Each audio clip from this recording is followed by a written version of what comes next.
Oh, huh? Huh? It's one of my least favorite words. Not only is it really a word, but you have to make a really silly face when you say it, huh?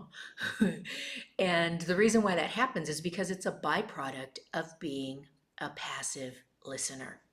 So, a passive listener is someone who is not fully present at the time. A passive listener is somebody who's thinking about what they want to say next and no longer listening to what the person is saying across from them in the moment. Now, that being said, sometimes being a passive listener is helpful.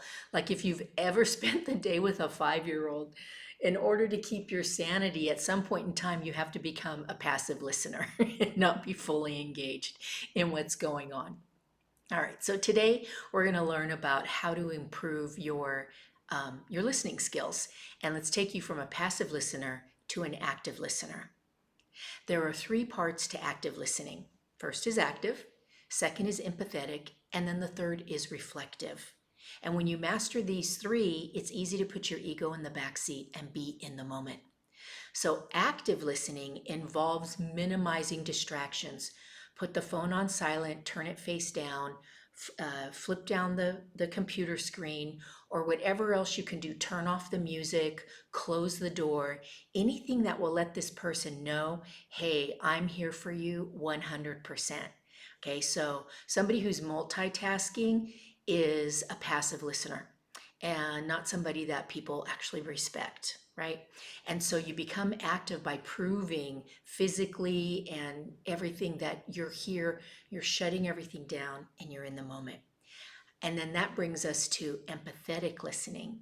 And this one may be a little bit more challenging because you don't get the chance to really practice it enough to think about it.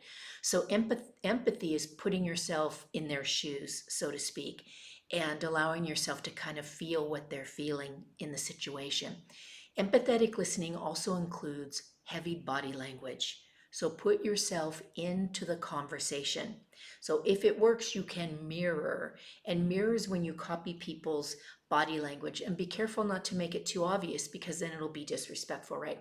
So if their arms are crossed, maybe just cross one arm and hold your elbow. If they're leaning in, lean in a little bit. If their head is tilted, tilt your head as well. Whatever it is that you can do that seems authentic, and it will allow both of you to start to really begin to connect through this level of nonverbal communication. Okay, and then you can also use your eyes, make very good eye contact, not staring. There's a big difference between staring and making eye contact. Use your facial expressions to reflect how they're feeling, and then some well-placed uh-huhs, oh, I see. And empathy would also include things like, oh, that sounds terrible, or oh my gosh, oh wow, so that you're never saying, I'm sorry. Oh, I'm sorry to hear that. Avoid that at all costs, unless you're the problem. Then maybe an apology is necessary. Because saying you're sorry for something you didn't do is disingenuous.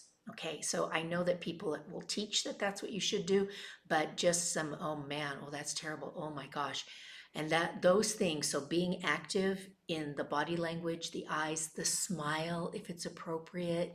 People love when you smile and laugh at their entertaining stories. It lets them know that you're engaged in what's happening.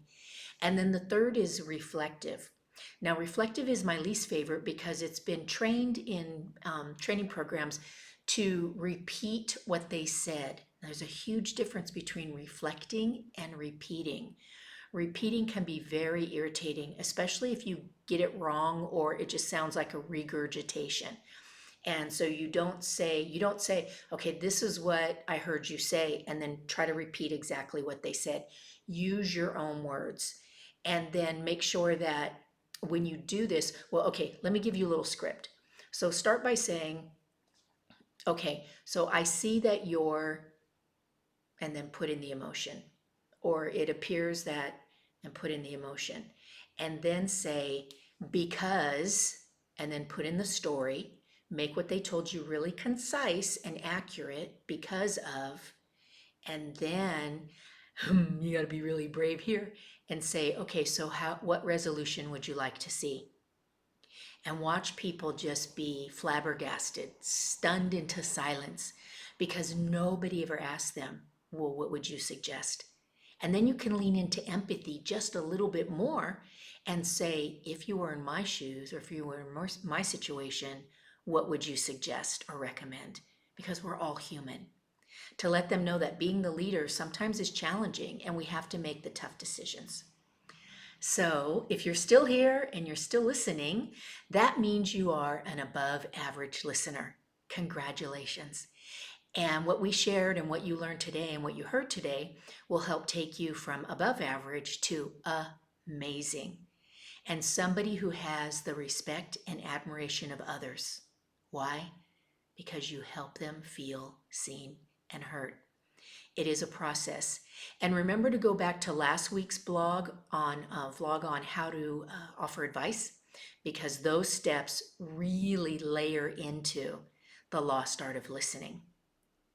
And so next week, we're going to talk about, are you listening with your ego or your ears? I'm looking forward to it. If you gained any value from this, please subscribe and share, and let's chat. I'd love to hear how this is going for you. I would love it. So I'm Elle Graniel, the founder of Truespeak, the author of 3 internationally best-selling books, and so much more.